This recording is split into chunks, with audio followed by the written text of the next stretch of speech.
And I got Danny Briere and the Flyers organization looking like a mess. Rick Tockett's been a disaster of a hire. Every single trade feels like it's crap except for one. And Trevor Zegras. Cutter Gauthier is a superstar, by the way. Everything we want, everything we demand is Cutter Gauthier. This kid's got 30 goals already. He's 22 years old. He's got 30 goals. You know who's 22? This kid they just traded for in Minnesota who can't skate. Can't skate. Been on 3 teams. Can't skate. 22 years old. Cutter Gauthier is about to knock in 40 bingos in his second full season. He's everything we needed. Whoever screwed that up needs to be fired. Kid's a stud, a star, a weapon. 215-592-9494. A.J. Brown, his camp said we don't have a quarterback here. Do you think it's fair for A.J. and his camp to bash Jalen that way? That's question 1. Our side topic is about this Flyers deadline. Now, I need to get some of this off my chest here, okay?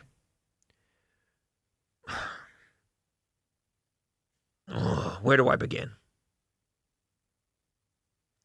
Not trading Rasmus Ristolainen when he had the best value he will ever have, ever again, in his entire career, coming off of that effort for Team Finland in the Olympics, is horrific. It's horrific. He's never going to have better value. And truth be told, he goes on the IR for hangnails. So what are the odds that next season, when we stink again and we're out of it and the deadline rolls around, is Danny going to be savvy enough to get something, 1, and 2, be lucky enough for Rasmus to even be healthy and available for a team to acquire? Because if I'm betting, I'm saying this guy ain't even close to putting on his skates next season because he's always missing significant time. You needed to pounce now. You have to know. You have to read the room. He's so misguided on the market. It's not even funny. In fact, take a listen to what Danny Briere had to say earlier today. They had the press conference so he can discuss everything. With regards to Risto, and I don't expect you to go into the details of what you wanted for him, but can you reveal if there was ever a first-round pick on the table for him? I don't like discussing that. I don't think it's fair for the other teams either. To start putting stuff like that. All I can tell you is that the value wasn't as high as we needed it for us moving forward. No. One thing I heard about real early in Danny Briere's tenure, and I say this with all due respect, but, in the hockey world, you see someone who is French-Canadian, the Montreal style, you go, yeah, he could walk all over this guy. I don't want to talk about what the league is saying about these potential trades. And, I don't want to give up what everybody else was talking about value-wise. I don't want to step on anybody's toes. Dude, you either got it or you don't. You either have stones or you don't. You either have what it takes to be fiery or you don't. And the player, Danny Briere, sure had it. But he's worried about speaking out loud about what the packages could have been, this, that, and the third. He doesn't want to hurt any other feelings of general managers and talk about what compensation was being discussed for Rasmus Ristolainen. Maybe there's something to be said about the French-Canadian thing. I'm just saying. But not a first on the table. I don't want to. There was a first. He didn't accept it. There was a first and he didn't accept it. That's what I got out of that cut. But there's more. Listen to the media's making stuff up about the market for Risto. Oh, my God. It's ridiculous. Listen up. What went into deciding to keep Rasmus Ristolainen? Well, you guys made a big story. I didn't know I was trying to sell them. You guys made it sound like we were dumping Risto for next to nothing. Whoa. Look, First round at the pick. end of the day, Risto has a lot of value to our team. I wasn't trying to dump Risto. I wasn't trying to get rid of him. I think the media turned it into a little bit of a circus, to be honest. What? And that's okay. I get it. It's part of the job, part of my job to deal with that. But the reality is, Risto is an important part of our defense. He's still under contract next season. So we weren't looking to dump him. Where do you find, 6'4" physical, top four right shot defenseman? Oh yeah, it's the greatest, Danny. There's not a lot, and we saw it on the market. And yes, when that came out, I did get a lot of calls, and we took them seriously. We went through, all the teams that were serious, but at the end of the day, it just did not make sense value wise. There's nothing that made more sense to trade him.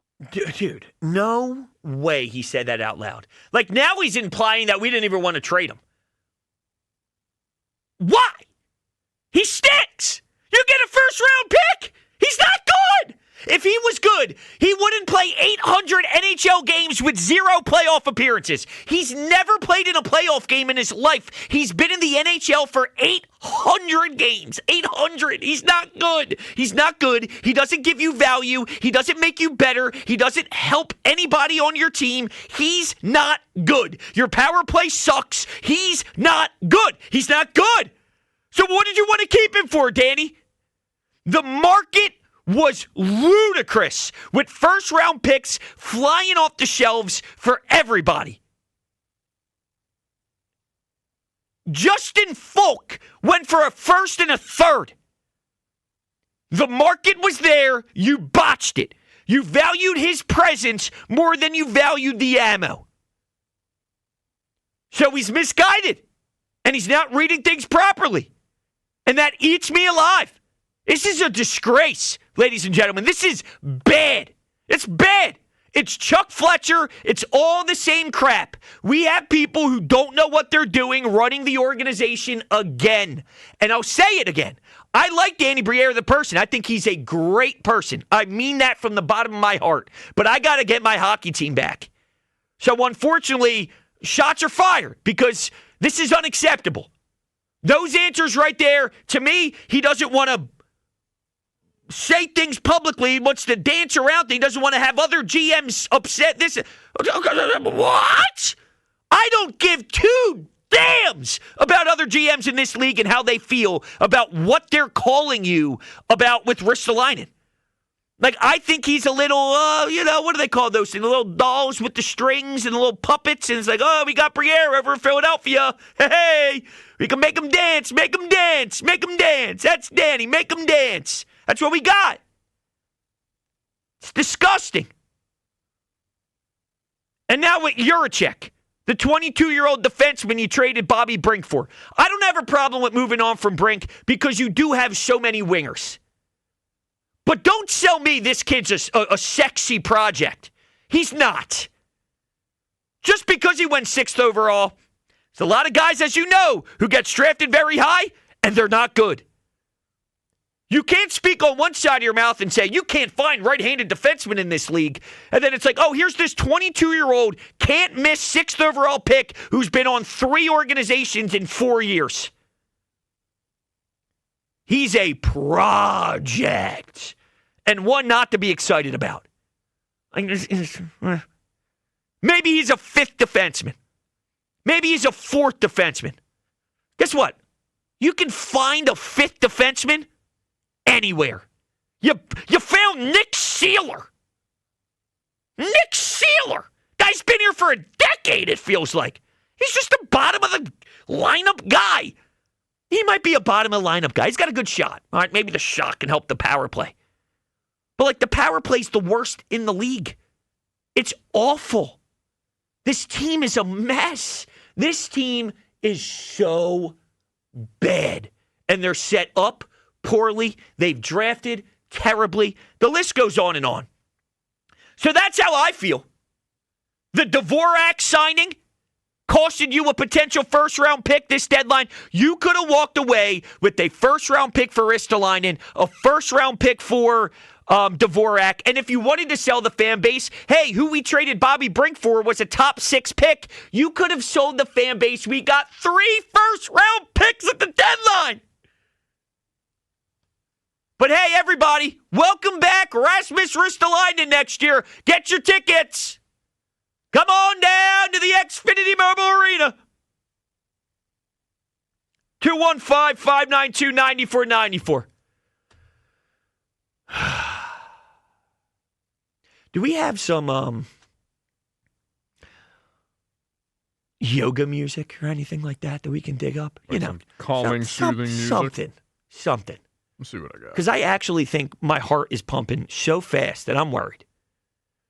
And I need to decompress. So give me a second. We're going to get to your calls. I see you. Trust me, I see you.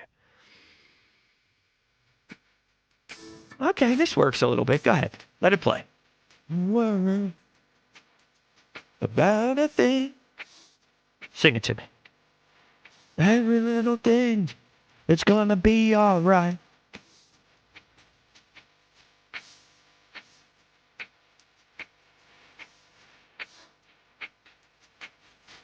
Every little thing, it's gonna be all right. All right. Appreciate that on the fly. That's not easy to do. Thank you very much.